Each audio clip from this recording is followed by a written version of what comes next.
Hi there, good afternoon. This is Home Wizards. We love to help you improve your home, improve your life. I'm Cindy Dole. And I'm Eric Stromer. We are here at the Grove. It is one of those days. It is absolutely beautiful, crystal clear. The temperature is perfect. I can't believe we're so lucky. It's so sunny and nice. And yesterday we were so worried because, boy, it rained in Southern California. It sure did, yeah. we called all the people in the weather department and said, is it going to rain tomorrow? And they said no, and we said, thank goodness. Yeah, well, for the next 2 hours, we're going to talk about a lot of fun things that you might expect to discover here at the Grove and at Farmers Market, but we're going to keep it back to the home because we're about all things to help you make that space that you call home better. And, you know, when we're here at the Farmers Market, you can't help but see and smell and just be delighted by the fresh fruits and vegetables. Did you take a walk over there? Well, not only did I take a walk there, I got some fresh salmon. You got some fresh salmon? And I'm trying to eat it between breaks. Okay, all right. So if I'm chewing, don't be mad at me. Yeah, there's so many good foods here. Yeah. But in terms of the produce, I mean, it's so rich. It's much of it, I guess, is organic, right? It sure seems to be, yeah. And then it makes you wonder because, at least in my refrigerator, I love to pack in all these great fruits and veggies to eat better, right? To have healthy stuff. You're a healthy eater. But I can't tell you how many weekends when we're doing our home chores, Bill and I, he'll pull out a lettuce head or he'll pull out, a box of strawberries and he'll put it in the trash can and say, well, there went $10. That's funny. And now, you know what I do? I buy kale or some green that I think is going to be healthy because I wish to consume these things. And do you ever? And I never do. So they just sit there and rot in the refrigerator. It's like a goal. That's right. It's a goal, and then it costs money, like you said. In fact, nationally, the EPA says we spend and we waste about $600 each household per year on just throwing out, like $20. Every day we're just throwing it out, and it's really sad. So we thought we'd talk about things that we could do to be a little smarter about our produce. Yeah, and so not only that, but how do you preserve it once it's in the refrigerator? And then or does it go in the refrigerator? Yeah, or does it go in a cool, dark space? Like potatoes. Yes, that's right. I was joking. That's the only actual thing I know about how to store things. Okay, because I've been making the mistake because I love a baked potato with a little sour cream, a little salsa, maybe some Parmesan cheese. I like them deep fried with some salt on them. Okay, those are called French fries. Now you're making me hungry. Yeah. But I mean, in terms of storing a potato, yeah. I've been putting it in the refrigerator, and that's a no-no. But what happens is it transfers the carbohydrate to sugars, and so it really changes the flavor of the potato. So you keep it in a dark, cool space. Is that where you store your potatoes? Yes, but the problem with how I store it is that then I grow plants essentially because they're way back. They're way back in the corner of this dark cabinet, and then I go in there every couple of weeks, and there are literally potato plants sprouting. Or it's a science project. It is. It's either in the refrigerator or in the. That's right. Oh yeah, that happens to my onions sometimes. It'll sprout. Right. Do you ever get that? Yeah. It's almost like little legs. And that's when you know it's wrong, and it's time to get rid of it, correct? So let's talk about things that you can do for your fruits and for your vegetables in terms of when you go home from the store. When, let's say you're here at the farmer's market or you're at your local farmer's market. Every town has one, right? Yeah. Or you go to the grocery store. And, I mean, let's face it, produce is expensive.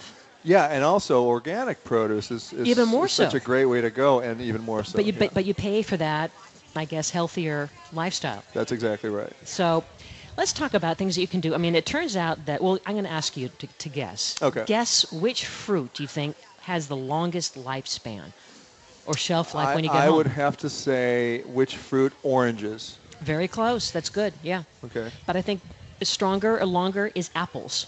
Really? Mm-hmm. It turns out that if the fruit has a hard surface, that's one way to know. If it has a soft surface, like probably the shortest lifespan are watermelon or any kind of melon because there's so much water in there. It kind of does things to the enzymes, and it just, it becomes a science project.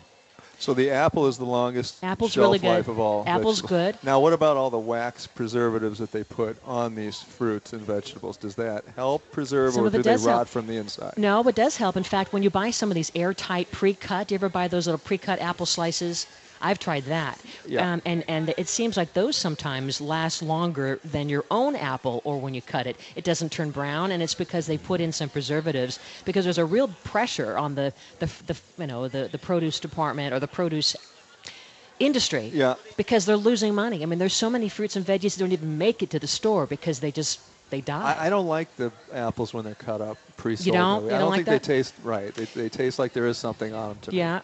Well, I mean, to each his own. I mean, there's something in the air that they infuse it with air to take some of the oxygen out, but to keep it feeling fresh. Yeah. But lemon juice and lime juice, that's always a great way to keep any kind of fruit fresh. Yeah. Especially bananas, you know that, right? When you Sure. cut a banana or you cut anything, you sprinkle some lemon or lime juice, and that's going to keep it fresh longer. You know what I do with bananas? What do you do? Well, when they start to go bad on me and turn brown, instead of throwing them out, I freeze them because they're great in smoothies. Oh, that's a great idea. They provide you with that nice chill to the drink, but they're also so sweet when they're that ripe. Ah, I thought you were going to say you make a little banana bread on the side. Well, no, that's a little ambitious. I do make delicious smoothies, however, yeah. All right, well, so the harder the fruit, the longer the lifespan, Yeah. and the fruits that spoil the quickest have a lot more water content, and again, that's like melons.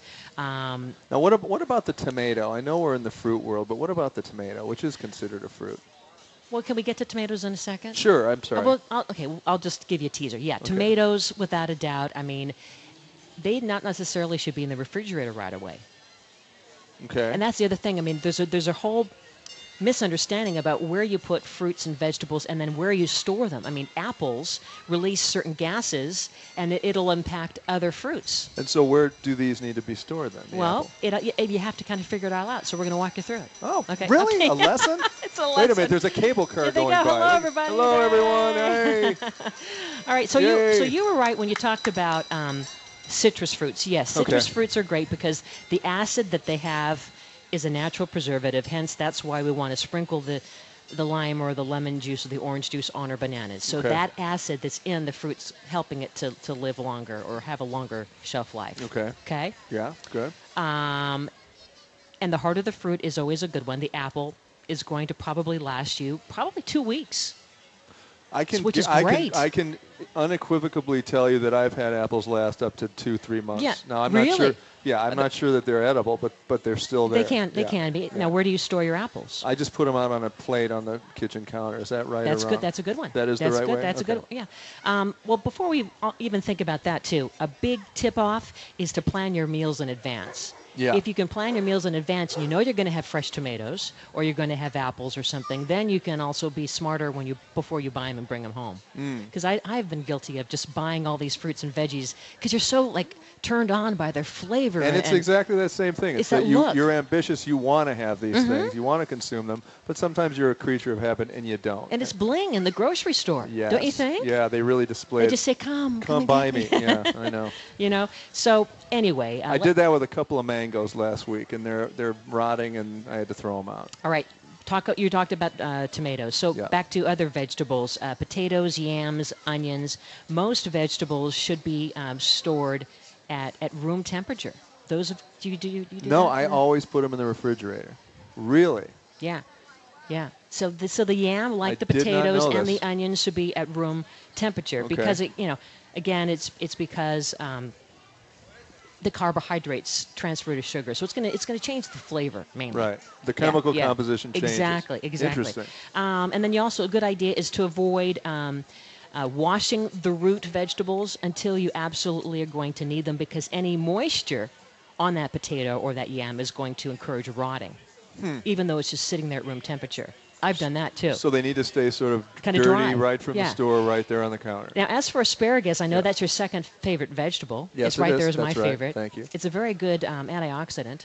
Yeah. If you're ever feeling puffy, by the way. I'm a little puffier. My ankles feel puffy I right just now. want to let you know. No, thank you. My nutritionist tells me if you're ever feeling a little puffy, have some asparagus. It kind of cleanses you. But you want to, just like you see them in the store, they're sitting in water. Yes. That's what you want to do at home. You want to clip the bottoms about an inch and then put them in a cup of water about an inch high. In the refrigerator? In the refrigerator. Okay.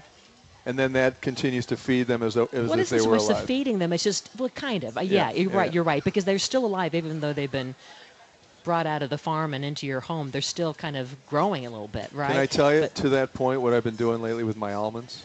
Oh, yeah, I know you like to put them in water. water, and then they become a live food. And they start to reinfuse with moisture and life again, and they're a little bit chewy, but they're so good. I knew you were nutty. Well, all right. Well, celery, carrots, lettuce, and cabbage, we all have that. We try to keep it in our crisper drawer, but just because it's in the crisper drawer of your refrigerator isn't going to keep it crisp. They have to be dry. And so I'm a fanatic. When you go to the produce section, they're always having a shower going on. Yes. The water sprayer. Yeah. You want to pat dry those. And then keep them either in a dry paper towel in that crisper drawer. or in an airtight plastic bag with maybe holes in it, but you want very little air and very little water on it, because then it's going to get all mushy and rot. You know, my dad does that with the berries that he gets at the farmer's market. Good idea, yeah. He puts them dry. He doesn't wash them, puts them in paper towels in between layers. Yeah. And then when you want to use them, you wash them and then eat them. Well, there's so much to talk about. We'll put more of these tips on the website. In fact, we have a chart we're going to share with you on where to put everything, whether it's a vegetable or a fruit, and how long you can expect it to live in your home. But coming up next, we have a very special guest. Curtis Stone is in the house. I love Curtis Stone. He's here at the Grove, and he's going to talk about some great holiday cooking ideas. You know he's from Australia, don't you? Of course we know that. We'll talk to Curtis Stone, Eric Stromer, Cindy Dole here. We're at Home Wizards live at the Grove, a very special event. It's all about eat, drink, and be organized with Curtis Stone here at the Grove, courtesy of Marillac Cabinetry. The fun continues after this on KFWB News Talk 980.